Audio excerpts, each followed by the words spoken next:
আমাদের দেশে যে মুসলমানের মধ্যে বিরোধ রয়েছে, কিছু বিরোধ আছে হলো আকীদাগত বিরোধ, আর কিছু বিরোধ আছে আমলগত বিরোধ।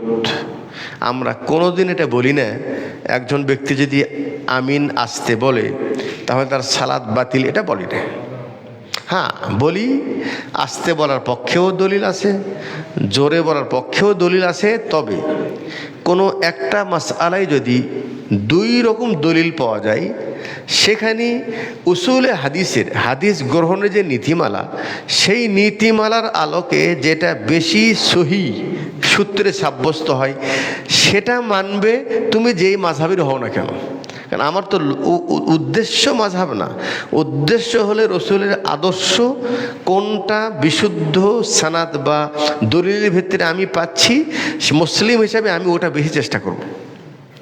আমাকে কয়দিন আগে একজন কুয়েতি শেখ আমাকে মেসেজ দিয়েছে, আমি ওনাকে নিয়ে সারা বাংলাদেশে ভিজিট করছিলাম।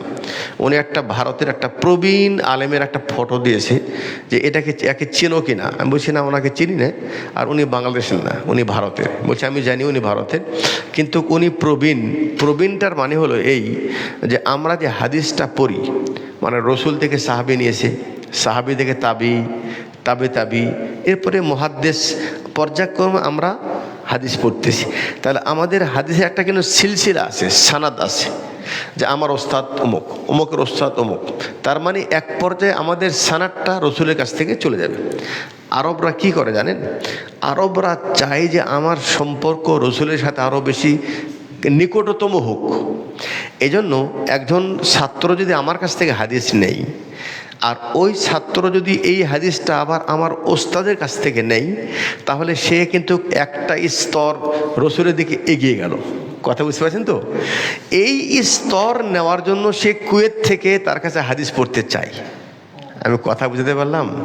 আসলে হাদিস বলতে আমরা যে হাদিসে যে মায়া মহব্বত, হাদিস কি, এ বিষয়ে আমরা অতটা গভীর রাখি না। তারা এই বিষয়টা কত গুরুত্ব দেয়, যে মানে আল্লাহ রসুলের নিকট হওয়ার ক্ষেত্রে তারা কত চেষ্টা, যে একটা হাদিস পড়ে হলেও আমি এই হাদিসটা রসুলের খুব কাছের সানাদ থেকে নিতে পেরেছি।